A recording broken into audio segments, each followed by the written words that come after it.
The Milwaukee HOTSHOT. Is it too expensive? I think it will not start your car.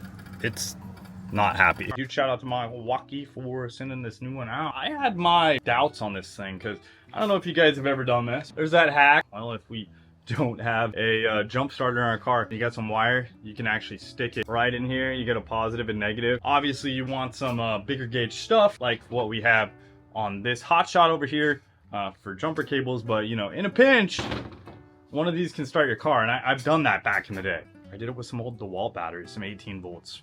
Was it a good idea? I don't know, it got me out of a jam, but this thing is kind of a game changer. Let's peel the deal. I don't know, should we peel it? I think I'll leave it. USB-C on the front, so that's great if your cell phone has died or is dying and you can't charge it because your car's dead. Because it actually charges up capacitor when you hit this, and then you hit this little key mode, and then it basically gives you 25 seconds to start your car. So that's kind of the starting countdown. The size, like, it's big. Don't get me wrong, it's a lot bigger than most of these little packs, but I feel like this thing is gonna pack a absolute wallop. Let me see if I can't start up my 4Runner. I have dual battery setup, but I have one battery that's kind of on the fritz. I'll disconnect my main, hook this up to my secondary. We'll get a voltage readout and we'll see if this thing will start my truck. Did I mention this thing has like a handy dandy little carrying thing, and it's metal and it pops back down? It's very nice. Very nice setup. Like I said, it's a little big. It's bulky. It's not the thinnest thing ever. Let's bust out a little stick. 4 1/4 inches. Right at about 12 inches to the top of that little handle. That's without a battery. I don't know. We'll put a 9.0 on it. It's a little big, I know. But with a 9.0 on it, about 14 1/4 inches. It's pretty large. But this is one of those things, you know, you're gonna throw in the back of your truck, in the trunk of your car, underneath somewhere. Just find a spot. If you have one vehicle, this is the jam right here, I'm telling you what. Not, you know, put it in your garage. If you guys have multiple cars, I always tend to have like problems because I have too many cars. You guys are car guys, 6 cars, batteries and things always die because I just don't drive them enough. That's just kind of what happens. I was actually able to jump start my 4Runner on, what do I have, about 7 volts on my secondary batteries. I just haven't spent the $400 to get a new Optima. All right guys, just to show this off, this is my primary battery. I have the car running on the battery charger. I just started it off this. Fill it again. You're gonna see this just literally go to nothingness. Now look, if I tried to start the car, it's not going. That battery thing is flashing, right? 7.3 volts. We'll charge a capacitor. It's gonna bring it up to 100% here. And then this is the voltage bypass. This goes down to 1.5 volts as low as. We're at 14.9.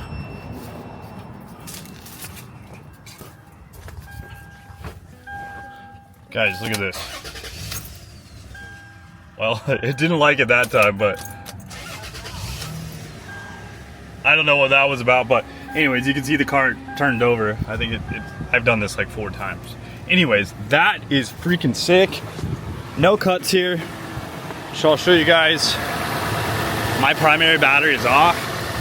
Like I said, I need to replace that secondary battery. But yeah, that's absolutely sick. It also tells you if done reverse polarity or if anything's too low or if it's overheating. So that's really cool. I started the car 4 times on an 8 amp Forge. It literally went nowhere because it's just charging up the capacitor. And then as far as putting everything back, you go here, here, underneath, and do a little clamp. It's really nice. Goes over the top here, underneath, right here, and then you just clamp around here. So you can see it kind of popped out, but boom, just like that. Super nice little carrying handle. My primary battery is off. I'm gonna kill the car. It's gonna go down to like no volts, and if I put this in here, it's not happy. Oh yeah, that is really cool, and that means I really need to replace that battery. I feel like everybody feels this. We always have one car with a crapped out battery, and wow, does this thing start up. That's incredible. This thing is an absolute beast. And just so you guys can kind of understand, that now after this has 10.37 volts. That's my secondary battery.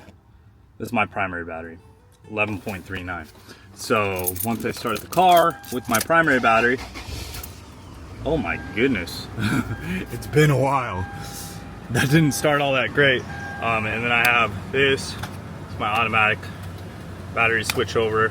I can disengage or couple the batteries together or have it on automatic mode, and that'll start charging up both, just so you can kind of see what I have going on here. But yeah, that secondary battery is absolutely toast, and this product is awesome. Now also, it's really cool. We got a light on here.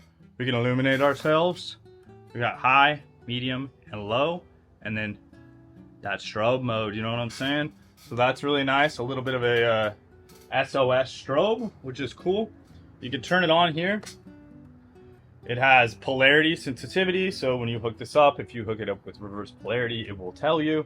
I don't really want to try out that feature because I'm not a fan of reverse polarity on certain things. I'm sure it works. I'm sure it works.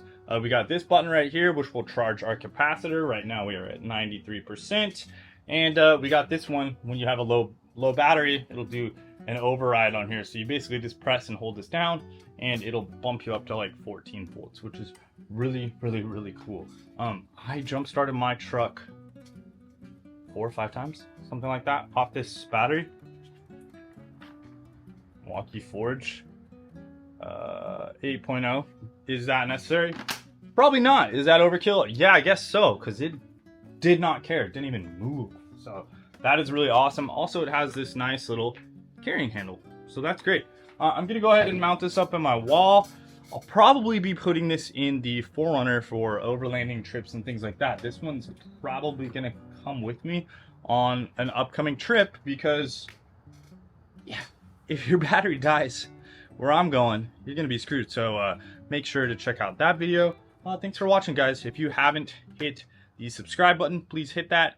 Hit that like button. It helps a lot. Drop a comment down below. I'm into it. I'm sold. It's cool.